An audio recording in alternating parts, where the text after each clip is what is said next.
আপনারা ভিডিওতে যেই মহিলাটিকে দেখছেন ওনার নাম হচ্ছে আমেনা আক্তার সীমা। ওনার বাবার নাম হচ্ছে শরীফুল্লাহ। তো তাদের বাসা হচ্ছে নোয়াখালীর গোপালপুর উপজেলায়। তো উনি হচ্ছে 2017 সালের দিকে আমাদের গড়গড়িয়া মাস্টার বাড়ি একটা গার্মেন্টসে একজন শ্রমিক হিসাবে কাজ করত। তো উনি হেল্পার হিসাবে ওখানে ছিল। তো ওইখানে হচ্ছে কারখানাতে আসা যাওয়ার সময় একটা মোটর সাইকেলের সাথে ওনার হাতের একটা সংঘর্ষ হয় আর কি। হাতের মধ্যে মোটর সাইকেলের আঘাত পায়।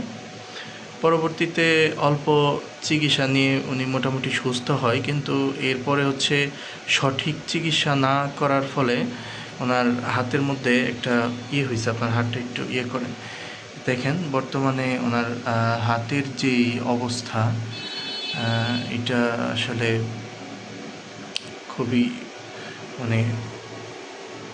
দেখা যাচ্ছে যে এখানে অনেকটা ফোলা। এখন উনি অনেক হাসপাতালে ডাক্তার দেখাইছে, উনি ওনার যেই মেডিকেলের কাগজপত্রগুলো এগুলো নিয়ে আসছে আমার এখানে। তো আমি কাগজপত্রগুলো দেখলাম, উনি যেই ডাক্তার দেখাইছে তো ম্যাক্সিমাম হাসপাতাল থেকে বলছে যে এই হাড়টা হচ্ছে কেটে ফেলতে হবে, এরকম বলা হয়েছে যে এটা এই সমস্যা একটু এদিকে আনেন, এই সমস্যার কারণে হাড়টা হচ্ছে ওনার কেটে ফেলার জন্য বলা হয়েছে। কিন্তু ওনার হাত 100% ঠিক আছে, উনি বলতেছে যে আমি সব কিছুই করতে পারি, হাতে জোর পাই।